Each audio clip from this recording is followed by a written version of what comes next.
মারা যাওয়ার পরেও কি ক্ষমতা আছে? সুবহানাল্লাহ। তাহলে যারা মাজার ভাঙতেছে তারা কি মাজার ভাঙতেছে না নিজের কপালে কুড়োল মারতেছে? জোরে কম। পাগলামি করো না রে বাংলার ছেলেরা, পাগলামি করো না, সব জায়গায় আঘাত দিও। এই বাংলার জমিনে ইসলাম তাবলিগ জামাত আনে নাই, আওয়ামী লীগ আনে নাই, বিএনপি আনে নাই, জাতীয় পার্টি আনে নাই, আমার মতন বিজনেসম্যান বক্তা ইসলাম আনে নাই। ইসলাম এনেছে যে দেশেতে ঘুমাই কত আউলিয়া দরবেশ, মারহাবা বলেন, সে যে আমার জন্মভূমি সোনার বাংলাদেশ। সিলেটেতে আসলেন রে ভাই শাহজালাল আউলিয়া, ইসলাম প্রচার করতে আনলেন শাহপরানকে নিয়া। কত জাতি হলো মুসলিম শুই না উপদেশ, সে যে আমার জন্মভূমি সোনার বাংলাদেশ। আওয়ামী লীগের উপরে রাগ করে মূর্তি যত পারো ভেঙে ফেরো, বাঙালি হুজুরের বিরুদ্ধে যত পারো দলিলবাজি করো, বিএনপির বিরুদ্ধে লড়ো, জামাত ইসলামের বিরুদ্ধে লড়ো, ছাত্র শিবির করো, যাই করো, কোনোটাই আমি নিষেধ করছি না, এখানে কোনো রাজনীতি করতে আসি নাই। কিন্তু বাবা খবরদার, আল্লাহর অলির মাজারে আঘাত দিও না, আল্লাহর অলিরাই এই দেশকে কন্ট্রোল করে। এটা সোনার বাংলা। দুইটা দেশ লিখতে গেলে সোনা লেখা লাগে, একটা হলো সোনার বাংলা, হাজার হাজার অলির কারণে সোনার বাংলা, আর মদিনা হলো আমার নবীর কারণে সোনার মদিনা। হযরত মুজাদ্দিদ আল ফেসানি রহমতুল্লাহ আলাইহি আকবর বাদশার ছেলে চক্রান্ত করে জেলখানার ভিতরে ঢুকাইয়ে দিল। জেলখানার ভিতরে ঢুকাইয়ে দিয়ে আকবর বাদশার ছেলে জাহাঙ্গীর একটা বাঘকে খাসার ভিতরে পুরে রাখলো। 1 মাস খেতে দেয় নাই, বাঘকে ক্ষুধার্ত রেখেছে। তার কারণ মুজাদ্দিদ আল ফেসানি যেই জেলখানার ভিতরে আছে, সেই জেলখানার ভিতরে ঢুকায়ে দিবে, বাঘে খেয়ে ফেলবে। 1 মাসের ক্ষুধার্ত বাঘ মুজাদ্দিদ আল ফেসানিকে খেয়ে ফেলবে। আমাদের বিরুদ্ধে কোনো আপিল আদালত মামলা চলবে না, বাঘে খেয়ে ফেলেছে। আল্লাহর ওলিকে জেলখানার ভিতরে ঢুকায়ে দিয়েছেন। 1 মাসের ক্ষুধার্ত বাঘ আল্লাহর ওলি মুজাদ্দিদ আল ফেসানি রহমতুল্লাহ আলাইহির রওজা জেলখানার ভিতরে ঢুকাইয়ে দিয়েছে। বাঘ আস্তে করে জোড়হাত করে দাঁড়িয়ে কান্দে, ওই চরণে দাসের যোগ্য নই, আমি ওই চরণের দাসের যোগ্য নই। কান্দতেছে, তাকায় আছে। মুজাদ্দিদ আল ফেসানি রহমতুল্লাহ আলাইহি ভাবলেন, 1 মাসের ক্ষুধার্ত বাঘ আমাকে খায় না, তখন আমি নামাজটা পড়ে নিই।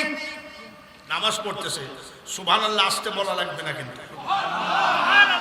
যদি কষ্ট হয় বাদ দেন, কিন্তু জোরে বলেন। বাঘ বসা আর আল্লাহর ওলি মুজাদ্দিদ আল ফেসানি কি করতেছে? জুম্মার দিনে বাপের বেটা বেতনভোগী চাকর হয়ে মেম্বারে বসে কতই ফতোয়াবাজি করো। এরকম বাঘ পাশে বসা থাকলে কয়টা ইমামের নামাজ হবে আমি বাঙালি হুজুর জানি। হবে? পাগল নাকি? আমিও যদি ইমাম হই। আর রহমানু আল্লামাল কুরআন, নামাজ পড়াস।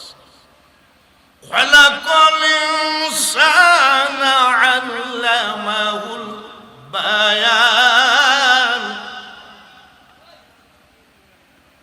কি জানি একটা সাপের কথা কয়েকদিন ধরে ভাইরাল হয়েছে, রাসেল ভাইপার নোয়াখালী ফেনীর বন্যায় ভেসে মসজিদের মধ্যে আশ্রয় নিয়েছে। আর ইমাম আমি ওয়ারাতিল কুরআন তারতিলা, তারতিলের সাথে কোরআন তেলাওয়াত করতেছি। রাসেল ভাইপার আমার সামনে দিয়ে গেলে আর ইমাম সাহেব নামাজ হবে নাকি? জোরে কোন হবে? মুসল্লির হবে? ভয় আছে কি নাই? আমার তো নামাজ তো দূরের কথা, আমি জীবনে ইমামতি করব না, মারবো দৌড় রাসেল ভাইপারের ভয়ে। আর সে যদি ওদের বিরুদ্ধে ফতোয়াবাজি করে, এটা হলো সলিড একটা বেয়াদব লোক। নামাজ পড়তেছে, বসা কি? সুবহানাল্লাহ। নামাজ আদায় করতেছে। আলাউলিয়া লা ইয়ামুতু হাদিসে লিখন, আউলিয়ারা রহে জিন্দা নাই, তাদের মরণ হাদিসের কথা। ওয়ালা তাকুলু লিমান ইউকতালু ফি সাবিলিল্লাহ, কোরআনের কথা। ভাইরা, আলা ইন্না আউলিয়া আল্লাহি লা খাউফুন আলাইহিম ওয়ালা হুম ইয়াহজানুন। আল্লাহর রাস্তা, ওলি আল্লাহদের কথা আল্লাহ বলছেন, যারা আল্লাহর ওলি, ওলি মানে আল্লাহর বন্ধু, তাদের কোনো ভয় নাই, চিন্তা নাই, টেনশন নাই। আমি আল্লাহ বলছি, তারা কোনোদিন ক্ষতিগ্রস্ত হবে না। ওলি আল্লাহরা ক্ষতিগ্রস্ত হবে এ কথা কে বলছে? বাঘ বসে আছে আর উনি নামাজ পড়তেছে, বাঘ তাকাই আছে।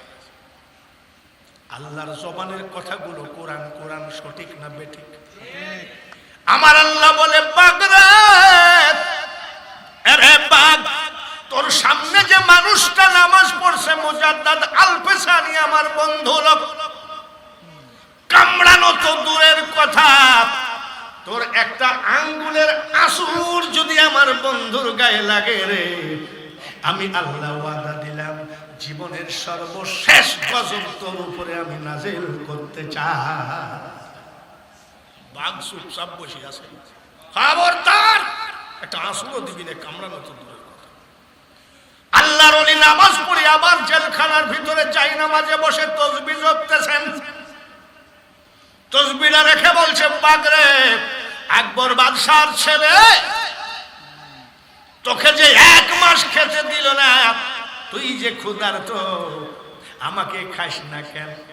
বলে, আল্লাহর ওলি গো, আপনি যখন নামাজে দাঁড়ান, আল্লাহ তাআলা আমাকে বলে দিয়েছে, খবরদার খবরদার, আল্লাহ ও যে নামাজ পড়তেছে আমার বন্ধু মানুষ, কামড়ানো তো দূরের কথা, তোর আঙ্গুলের একটা আসুর যদি লাগে রে, আমি আল্লাহ তোর সাথে বোঝা করা করব।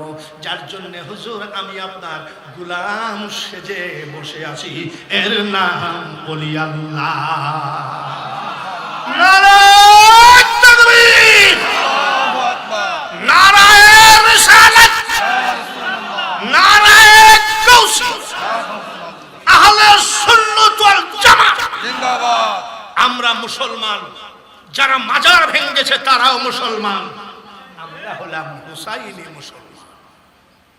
আর ওরা কি মুসলমান? বাংলাদেশে এক পীর সাহেব বলতেছে, হযরত ইয়াজিদ রাদিয়াল্লাহু তাআলা আনহুর কোনো দোষ ছিল না। নাউযুবিল্লাহ। এটা ইউটিউবে আছে, আমি শুনি কয় এ দেশের কাম সারা, এ বন্যা তো দূরের কথা, বিভিন্ন গজব নাজেল হবে যখন পীরেরা পর্যন্ত এজিদি পীর হয়ে যাবে। আমরা কি এজিদি না হুসাইনি? কারা কারা হুসাইনি হাত তুলে দেখো।